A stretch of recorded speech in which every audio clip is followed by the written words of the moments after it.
അസ്സലാമു അലൈക്കും പ്രിയമുള്ളവരെ, പുതിയൊരു വീഡിയോയിലേക്ക് ഏവർക്കും സ്വാഗതം. 2 ദിവസം മുമ്പ് കാന്തപുരം AP അബൂബക്കർ മുസ്ലിയാരുടെ ഒരു ആത്മകഥ അത് പ്രകാശനം ചെയ്യുകയുണ്ടായി. തിരുവനന്തപുരത്ത് വെച്ചായിരുന്നു പരിപാടി നടന്നത്. അന്ന് കേരളത്തിന്റെ മുഖ്യമന്ത്രി ശ്രീ പിണറായി വിജയനും അതുപോലെ തന്നെ തിരുവനന്തപുരം പാർലമെന്റ് മണ്ഡലത്തിൽ നിന്നും തിരഞ്ഞെടുക്കപ്പെട്ട MP ആയ ശശി തരൂര് തുടങ്ങിയ പ്രമുഖരൊക്കെ പങ്കെടുത്ത പുസ്തക പ്രകാശന ചടങ്ങ് ഒക്കെ നടന്നിട്ടുണ്ടായിരുന്നു. അതിന് തൊട്ടു തന്നെ ഒരു വിവാദം പുറത്തു വന്നിട്ടുണ്ട്. ആ ബുക്കിലുള്ള ഒരു വസ്തുതയാണ് അല്ലെങ്കിൽ ഒരു കാര്യമാണ്, ചേകന്നൂർ കേസിൽ തന്നെ പ്രതിയാക്കാൻ ജസ്റ്റിസ് കെമാൽ പാഷ ഗൂഢാലോചന നടത്തിയെന്ന് കാന്തപുരത്തിന്റെ തുറന്നു പറയൽ. അത് അദ്ദേഹത്തിന്റെ ആത്മകഥയിലുള്ളതാണ് എന്നുള്ളതാണ് അറിയാൻ കഴിഞ്ഞത്. അത് സംബന്ധമായിക്കൊണ്ട് കെമാൽ പാഷ ആ വിഷയത്തെ ആസ്പദമാക്കിക്കൊണ്ട് വിശദീകരണം നടത്തുകയൊക്കെ ചെയ്തിട്ടുണ്ട്. ചേകന്നൂർ മൗലവിയുടെ ഭാര്യ നൽകിയ മൊഴിയുടെ അടിസ്ഥാനത്തിലാണ് പ്രതി ചേർക്കപ്പെട്ടത് എന്നുള്ളതൊക്കെ നമുക്ക് അതിന്റെ ചെറിയൊരു ഭാഗം കേൾക്കാം. ഈ ചേകന്നൂർ കേസാണല്ലോ പ്രധാനമായിട്ടും ഒരു പ്രധാനപ്പെട്ട ആരോപണമായിട്ട് വരുന്നത്. അതെ, അതായത് ഞാനിവിടെ CBI ജഡ്ജിയായിട്ടിരിക്കുമ്പോൾ എൻ്റെ മുമ്പിൽ ഈ കേസ് വന്നതാണ്.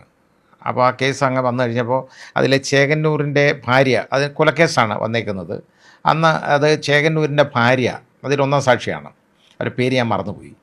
അവർ വളരെ വിശദമായിട്ട് അവർ മൊഴി തരികയാണ്. അതിനകത്ത് തരുന്നതെല്ലാം നമ്മുടെ കാന്തപുരം മുസ്ലിയാർക്കെതിരെയുള്ള ആരോപണങ്ങളാണ്. ആ മൊഴിയെടുത്ത് നോക്കിയാൽ അറിയാം, ചീഫ് എക്സാമിനേഷൻ മുഴുവനായിട്ട്. അപ്പോൾ അത് കഴിഞ്ഞ് വേറെ 1-2 സാക്ഷികളെയും വിസ്തരിച്ചു. അവരെല്ലാം ഇതേപോലാണ്. കാരണം ഇദ്ദേഹം ഈ ചേകന്നൂരിനെ ഇത് കൊല്ലുന്നവൻ ഷഹീദാകും എന്നുള്ള ഒരു എക്സോർട്ടേഷൻ ഇദ്ദേഹത്തിൻ്റെ ഭാഗത്തുനിന്ന് ഉണ്ടായി എന്നാണ് അതിനകത്ത് പറയുന്നത്. ഞാൻ കേട്ടിട്ടൊന്നുമില്ല, എനിക്കറിയാൻ വയ്യ. ഭാര്യയുടെ മൊഴിയുണ്ട്, വേറെ ആരാണ്ടൊക്കെ മൊഴിയുണ്ട്, 1-2 പേരുടെ മറന്നുപോയി. ബാക്കി ഇത്രയും വർഷങ്ങൾക്ക് മുമ്പുള്ള 2004-ലോ 2005-ലോ ആണ്. അത് കാരണം എനിക്ക് മുഴുവനായിട്ട് ഓർമ്മയില്ല. 2005-ലാണെന്നാണ് എനിക്ക് തോന്നുന്നത്. ഏതായാലും അപ്പം നിയമാനുസരണം ഇതുപോലെ ഒരു അലിഗേഷൻ വന്നു കഴിഞ്ഞാൽ അയാൾ പ്രതി അല്ലെങ്കിൽ അയാളെ നമ്മുടെ ക്രിമിനൽ നടപടി നിയമം 319 വകുപ്പ് അനുസരിച്ച് പ്രതിയാക്കണം. അത് പ്രതിയാക്കി. എനിക്കിപ്പോൾ ഈ കാന്തപുരം എന്ന് പറയുന്നത് ആരാന്ന് പോലും എനിക്കറിയില്ലെന്ന്, ഇത്രയും വലിയ ആളാണെന്നൊന്നും എനിക്കറിഞ്ഞൂടാ. പിന്നെ ഞാൻ ഈ പിടിപാടൊന്നും നോക്കാറില്ല. എൻ്റെ മുമ്പിൽ വരുന്ന കേസ് ശരിയെന്ന് തോന്നുന്നത് ഞാൻ ചെയ്യാറുണ്ട്, അല്ലാതെ എനിക്ക് വേറെ ഒന്നും അറിഞ്ഞൂടാ. പിന്നെ ഇതിനകത്ത് രാഷ്ട്രീയം ഉണ്ടോയെന്ന് ചോദിച്ചു കഴിഞ്ഞാൽ രാഷ്ട്രീയ ഗൂഢാലോചന വല്ലതും ഉണ്ടോയെന്ന് ചോദിച്ചാൽ കാണുമായിരിക്കും, എനിക്കറിയത്തില്ല. ഞാനുമായിട്ടൊരു ഗൂഢാലോചന ഇല്ല ആരും. എനിക്ക് പിന്നെ രാഷ്ട്രീയം ഇല്ലാത്തതുകൊണ്ട് എനിക്ക് പ്രത്യേകിച്ചുള്ള ഗൂഢാലോചനയ്ക്ക് അറിയാൻ വയ്യ എന്തുവാന്ന്. അതുകൊണ്ട് ഒരു ഗൂഢാലോചനയുടെയും കാര്യമല്ല, നിയമം അനുസരിച്ച് ചെയ്തതാണ്. ആ കാര്യങ്ങൾ ഏകദേശം നമുക്ക് മനസ്സിലാക്കാവുന്നതാണ്. അദ്ദേഹം അതിൽ കരുതിക്കൂട്ടി പ്രതിസ്ഥാനത്തേക്ക് വന്നതല്ല, വരുത്തിയതല്ല. അത് നിയമത്തിന്റെ അടിസ്ഥാനത്തിലൊക്കെ സംഭവിച്ച കാര്യങ്ങളാണ്. ഇവിടെ ഒരു ആത്മകഥ എഴുതുമ്പോൾ ആത്മകഥ എന്നുള്ളത് നമുക്ക് നല്ലത് എന്ന് തോന്നുന്ന കാര്യങ്ങൾ മാത്രം എഴുതുക എന്നുള്ളതാണോ എന്നൊരു സംശയമുണ്ട്. പുണ്യപ്രവാചകന്റെ പേരിൽ പല സാധനങ്ങൾ കൊണ്ട് മുടിയും പൊടിയും ഒക്കെ ആയിക്കൊണ്ട് വന്ന കാന്തപുരം AP അബൂബക്കർ മുസ്ലിയാരെ അദ്ദേഹത്തിന്റെ പേരിൽ ഒരു ആത്മകഥ അത് പ്രകാശനം ചെയ്യുകയും അത് വളരെ വലിയ ആഘോഷത്തോടെ പുറത്തേക്ക് ആളുകളിലേക്ക് എത്തിക്കുകയും ചെയ്യുമ്പോൾ കുറച്ച് കാലങ്ങൾ കഴിഞ്ഞാൽ ഇതിൽ പറയപ്പെട്ടതാണ് അല്ലെങ്കിൽ ഇതിൽ പറയപ്പെട്ടത് മാത്രമാണ് സത്യങ്ങൾ എന്ന് ചില ആളുകളെങ്കിലും ധരിക്കാം, തെറ്റിദ്ധരിക്കാം, അല്ലെങ്കിൽ സത്യമാണെന്ന് കരുതിയേക്കാം. എന്നാൽ മറ്റു ചില വസ്തുതകൾ കൂടി ഉണ്ട് എന്നുള്ളത് അറിയിക്കുക എന്നുള്ളതാണ്. അത് നമ്മൾ പറയുന്നില്ല, ഇവരുടെ തന്നെ കൂട്ടത്തിലുള്ള ചില ആളുകൾ അദ്ദേഹത്തെ കുറിച്ച് പറഞ്ഞ ചില യാഥാർത്ഥ്യങ്ങൾ. അതിൽ ആദ്യത്തെ ഒന്ന് കേട്ടു നോക്കാം. യതീം മക്കൾ ഇവിടെ ജീവിക്കുന്നത് APയെ കൊണ്ടല്ലെങ്കിൽ AP ജീവിക്കുന്നത് യതീം മക്കളെ കൊണ്ടാണ് എന്നത് എല്ലാവർക്കും അറിയുന്ന വസ്തുതയാണ്. ആ മക്കളില്ലെങ്കിൽ ഇദ്ദേഹത്തിന്റെ അവസ്ഥ എന്തായിരിക്കും? എന്നാൽ വിശുദ്ധ ഖുർആൻ കള്ളന്മാരെ എണ്ണി പറയുന്ന ഒരു ഭാഗമുണ്ട്. അറഅയ്തല്ലദീ യുകദ്ദിബു ബിദ്ദീൻ, ദീനിലെ കള്ളന്മാരെ തുറന്നു പറയുന്ന ഒരു ഭാഗമുണ്ട്. ഫദാലികല്ലദീ യദ്ഉൽ യതീം എന്ന് പറഞ്ഞുകൊണ്ടാണ് കള്ളന്മാരെ പട്ടിക തന്നെ തുടങ്ങുന്നത്. യതീമിന്റെ പേരിൽ പിരിച്ചെടുക്കലല്ല യതീമിനെ പരിപാലിക്കൽ. യതീമിന്റെ പേരിൽ പിരിച്ചെടുത്ത് ശീതീകരിച്ച റൂമിൽ കിടന്നുറങ്ങലല്ല യതീമിനെ പരിപാലിക്കൽ. നാം ഇത് പറയുമ്പോൾ സാധാരണഗതിയിൽ അവർ നമ്മോട് പറയാനുള്ള മറുപടി പ്രസംഗത്തിൽ ഉന്നയിക്കാനുള്ള ബഹുമാനപ്പെട്ട ഉസ്താദിനെ കൊണ്ട് ആയിരക്കണക്കിന് യത്തീമക്കൾ ഇവിടെ ജീവിക്കുന്നുണ്ട്, എന്തിനാ നിങ്ങൾ ആ യത്തീമിന്റെ അന്നം മുടക്കുന്നത് എന്നാണ് ചോദിക്കുന്നത്. ഈ യത്തീമിനെ ഇവിടെ പരിപാലിക്കുന്നതും സംരക്ഷിക്കുന്നതും ഉസ്താദാണ് എന്ന വാദമൊന്നും ഞങ്ങൾക്കില്ല. ഞങ്ങൾക്കറിയാം ഈ യത്തീമിനെ സംരക്ഷിക്കുന്നത് ഖാലിഖാകുന്ന അല്ലാഹുവാണ്. APയെ കൊണ്ടല്ല യത്തീമക്കൾ ജീവിക്കുന്നത് എല്ലാവർക്കും അറിയാം.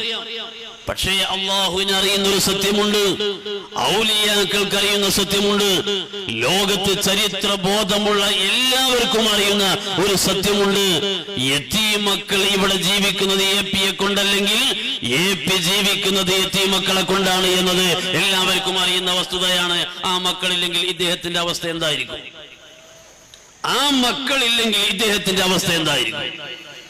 അത് പറഞ്ഞിട്ടല്ലേ കരയാറുള്ളത്, അത് പറഞ്ഞിട്ടല്ലേ പിരിക്കാറുള്ളത്.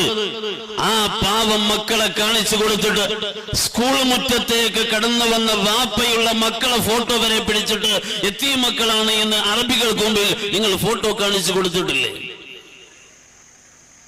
ഈ തരത്തിൽ പ്രവർത്തിച്ചു കൊണ്ടിരിക്കുന്ന ഒരു സംഘം. മനസ്സിലാവുന്നുണ്ടല്ലോ നിങ്ങൾക്ക്? യത്തീമക്കൾ അവർ ജീവിച്ചത് ഉസ്താദിനെ കൊണ്ടല്ല, ഉസ്താദ് ജീവിച്ചത് യത്തീമക്കളെ കൊണ്ടാണ് എന്നുള്ളതാണ് പറഞ്ഞത്. ഈ അർത്ഥത്തിൽ ഈ കാര്യങ്ങൾ എത്രത്തോളമാണ് ആ പുസ്തകത്തിൽ ഉള്ളത്, ഉൾപ്പെടുത്തിയിട്ടുള്ളത്? ഇനി മറ്റൊരു ഉസ്താദ് ഇവരുടെ കൂട്ടത്തിൽ നിന്ന് തന്നെയുള്ള ഉമർ ഫൈസി പറയുന്ന ചില വാക്കുകളൊന്ന് കേട്ടു നോക്കൂ. സൂഫി സമ്മേളനം എന്ന് പറഞ്ഞൊരു സമ്മേളനം നടത്തി, മോഡിയാണ് നടത്തിയത്. സൂഫി എന്ന് പറഞ്ഞാൽ ഇസ്ലാമിൻ്റെ ആത്മീയതയിൽ അത്യുന്നതയിൽ നിൽക്കുന്നവരാണ്. ആത്മീയതയാണ് ഇസ്ലാം, അതിൽ നിന്ന് അത്യുന്നത പദവിയിൽ നിൽക്കുന്നവർക്കാണ് സൂഫികൾ എന്ന് പറയുന്നത്. വളരെ സൂക്ഷ്മ ജീവിതം, ഒരു മോശവുമില്ലാത്ത, ഒരു കളവ് പറയാത്ത, ഒരു വക്രമായൊരു വഴിയിൽ കടക്കാതെ ചിന്തിക്കാത്ത, ഒരു മോശമായൊരു ചിന്ത പോലും ഇല്ലാത്ത ആളുകളാണ് സൂഫികൾ. അവരുടെ സമ്മേളനം നടത്തിയത് മോഡിയാണെന്ന് പറയുമ്പം മോഡിയുടെ സമ്മേളനത്തിൻ്റെ നടത്തുന്നതിൻ്റെ ഉദ്ദേശം എന്താണെന്ന് നമുക്കറിയാലോ. അതിൽ പങ്കെടുത്തത് ഇവിടുന്ന് കേരളത്തിൽ നിന്ന് പങ്കെടുത്ത വലിയ ഒരാൾ AP ആണ്, കാന്തപുരാണ്. അദ്ദേഹത്തിൻ്റെ കുറച്ച് ആളുകളുമാണ് പങ്കെടുത്തിരിക്കുന്നത്. ഇതിൽ നമുക്ക് മനസ്സിലാക്കുന്നത് എല്ലാ കാലത്തും ഒറ്റുകാരുണ്ടായിട്ടുണ്ട്. ഓരോ സംഘടനക്കും രാജ്യത്തിനും ഒക്കെ ഒറ്റുകാരെന്ന് പറഞ്ഞൊരു കൂട്ടരുണ്ടായിട്ടുണ്ട്. അതിൽപ്പെട്ട തനിക്ക് ജീവിക്കാൻ വേണ്ടി എന്തും ചെയ്യാം, ഇസ്ലാമിനെ തകർത്താലും വേണ്ടില്ല എന്ന നിലപാടിൽ കൂടെ പോകുന്ന ഒരാളായിട്ട് അദ്ദേഹത്തെ കാണാൻ കഴിയുള്ളൂ. അദ്ദേഹത്തിന് ഒരുപാട് സംഭാവനകളോ അല്ലെങ്കിൽ ആനുകൂല്യങ്ങളോ ഒക്കെ കിട്ടുന്നുണ്ടായിരിക്കാം. അതിപ്പോൾ ആരാണെങ്കിലും തരും. ഒരു ശത്രുപക്ഷത്ത് കൂടിയാൽ ശത്രുക്കൾ സഹായിക്കും, അത് തീർച്ചയാണ്. അത് ഇസ്ലാമിൻ്റെ ശത്രുക്കളെ സഹായത്തിന് വേണ്ടി പിടിച്ചുകൊണ്ട് മുന്നോട്ട് പോകുന്നത് ഈമാനുള്ളവർക്ക് അല്ലെങ്കിൽ വിശ്വാസം ശുദ്ധവിശ്വാസമുള്ളവർക്ക് യോജിച്ചതായിരിക്കില്ല എന്ന് മനസ്സിലാക്കാനുള്ള ബുദ്ധി പോലും അദ്ദേഹം മാറ്റിവെച്ചു എന്ന് പറയാം. അദ്ദേഹത്തിന് ഇല്ല എന്ന് പറഞ്ഞുകൂടാ, അദ്ദേഹം തൽക്കാലം മാറ്റിവെച്ചു. അദ്ദേഹത്തിൻ്റെ ചില തുച്ഛമായ നേട്ടങ്ങൾക്ക് വേണ്ടിയിട്ട് അദ്ദേഹത്തിൻ്റെ ശാശ്വതമായ നേട്ടത്തെ പോലും കളഞ്ഞു കുളിക്കാൻ അദ്ദേഹം തയ്യാറായി. ആ നിലപാടാണ് അദ്ദേഹം ഇന്നും സ്വീകരിച്ചു കൊണ്ടിരിക്കുന്നത് എന്നുള്ളതും വളരെ വസ്തുതയാണ്. കേൾക്കുന്നുണ്ടല്ലോ നിങ്ങളെ? അപ്പൊ ഇതുപോലെയുള്ള ചില യാഥാർത്ഥ്യങ്ങൾ, ചില കാര്യങ്ങൾ അത് മറച്ചു വെച്ചുകൊണ്ട് ഒരു പുസ്തക പ്രകാശനമൊക്കെ നടത്തിയിട്ട് ഒരു പക്ഷെ 100 വർഷമോ അതിനു ശേഷമോ ഒക്കെ, അല്ലെങ്കിൽ 100 വർഷമൊന്നും വേണ്ട, ഇപ്പോ CM മടവൂർ എന്ന് പറയുന്ന ചിറ്റടിമേതൽ അബൂബക്കർ ബാക്കവി അദ്ദേഹം മരണപ്പെട്ടിട്ട് 33 കൊല്ലമായപ്പോഴേക്കും അള്ളാഹുവിനും മുകളിലേക്ക് ഉയർത്തിക്കൊണ്ടുവന്ന ഈ കൗമ് അല്പ വർഷങ്ങൾ കഴിഞ്ഞാൽ ഇദ്ദേഹത്തിന്റെ കാലശേഷം ഈ ബുക്ക് എടുത്തുകൊണ്ട് പല കാര്യങ്ങൾ ഇവിടെ ഈ ഇടയ്ക്ക് ചർച്ചയായിരുന്നു. സ്കൂളുകൾക്ക് തുടക്കമിട്ടത് ഓത്തുപള്ളികളാണ്, പള്ളിക്കൂടങ്ങൾ തുടങ്ങിയത് ഓത്തുപള്ളിയാണ് എന്നുള്ളതടക്കം അതിലുണ്ട് എന്നുള്ളതാണ്. അപ്പോ ഓത്തുപള്ളികൾ പള്ളിക്കൂടങ്ങളായി മാറിയതല്ല, അത് അതിന്റെ മറ്റൊരു വഴിക്ക് നടന്നിട്ടുണ്ട്. എന്നാൽ ഇവരുടെ മീൻചന്ത പ്രമേയം പോലെയുള്ള കാര്യങ്ങളിൽ എഴുത്ത് പഠിക്കൽ തെറ്റാണ്, ഹറാമാണ് എന്ന് വരെ പഠിപ്പിക്കപ്പെട്ട അല്ലെങ്കിൽ പറഞ്ഞിരുന്ന ആളുകൾ ഇന്ന് ചരിത്രം മാറ്റി എഴുതുമ്പോൾ നവോത്ഥാന പ്രസ്ഥാനങ്ങളൊക്കെ കുറെ കാര്യങ്ങൾ, സംഭാവനകൾ നൽകിയിട്ടുണ്ട്, ഇല്ല എന്നല്ല. പക്ഷേ ഇല്ലാത്ത കാര്യങ്ങൾ എഴുതി പിടിപ്പിക്കുമ്പോൾ അത് മറ്റു ചില ആളുകള്, ഞാനൊരു TV ചർച്ചയിൽ കണ്ടതാണ്, ക്രൈസ്തവ വിഭാഗങ്ങള് അവര് അതിനെ കണിശമായും നിശിതമായും വിമർശിക്കുന്നത്, എതിർക്കുന്നത് കണ്ടിട്ടുണ്ട്. അപ്പോ ചില കാര്യങ്ങൾ എഴുതുമ്പോ ഇന്ന് ജീവിച്ചിരിക്കുന്ന ആളുകള്, ഈ പറയപ്പെട്ട കാലത്തും ജീവിച്ചിരുന്ന ആളുകള്, അല്ലെങ്കിൽ അന്നുള്ള ചരിത്രങ്ങളൊക്കെ ഇന്നിവിടെ രേഖപ്പെടുത്തി വെക്കപ്പെട്ട സമയത്ത് തന്നെ ഇതുപോലെയുള്ള കാര്യങ്ങൾ എഴുതുമ്പോ കമാൽ പാഷനെ കുറിച്ചൊക്കെ ഒറ്റയടിക്ക് അദ്ദേഹത്തിന് എന്തോ വ്യക്തിവൈരാഗ്യമുണ്ട് എന്ന രൂപത്തിലൊക്കെയാണ് ഇദ്ദേഹം പരാമർശിക്കപ്പെടുന്നത്. ആ ഒരു കാര്യം കൂടി വന്നപ്പോ നമ്മൾ ഇതിൽ എന്തെങ്കിലും പറയണം. നമ്മള് ആത്മകഥ അതുപോലെയുള്ള കാര്യങ്ങളൊക്കെ എഴുതുമ്പോ 100% സത്യസന്ധമായിരിക്കണം. അത് മാത്രമല്ല, എന്റെ ജീവിതത്തിൽ വന്ന എന്റെ സന്തോഷങ്ങളും സുഖങ്ങളും എന്റെ ഇഷ്ടങ്ങളും മാത്രമല്ല, മറ്റു ചില തുറന്നു പറയലുകൾ കൂടി അവിടെ വേണമായിരുന്നു. എന്തുകൊണ്ട് വന്നില്ല? 2-3 ആളുകൾ എൻ്റെ അടുത്ത് നേരിട്ട് പറഞ്ഞ ചില കാര്യങ്ങളൊക്കെ ഉണ്ട്. നമ്മൾ അത്തരം കാര്യങ്ങൾ ചർച്ച ചെയ്യാൻ താല്പര്യപ്പെടുന്നില്ല.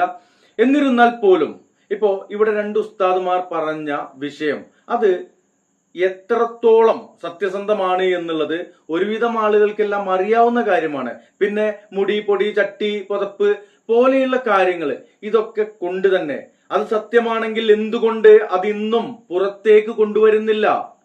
അപ്പോ അതിൽ അദ്ദേഹം പറ്റിക്കപ്പെടുകയായിരുന്നോ, അതോ അദ്ദേഹം മറ്റു ചിലരെ പറ്റിക്കാൻ വേണ്ടിയായിരുന്നോ എന്നുള്ളതൊക്കെ ഇൻഷാ അല്ലാഹ് ചിന്തിക്കേണ്ടതുണ്ട്. എവിടെയാണ് ഷെഹറെ മുബാറക്ക്? ഇപ്പോ പള്ളി ഉണ്ടാക്കി അല്ലെങ്കിൽ നോളജ് സിറ്റി ഉണ്ടാക്കി എന്നൊക്കെ പറയുന്നുണ്ടല്ലോ, ഷെഹറെ മുബാറക്ക് എവിടെ?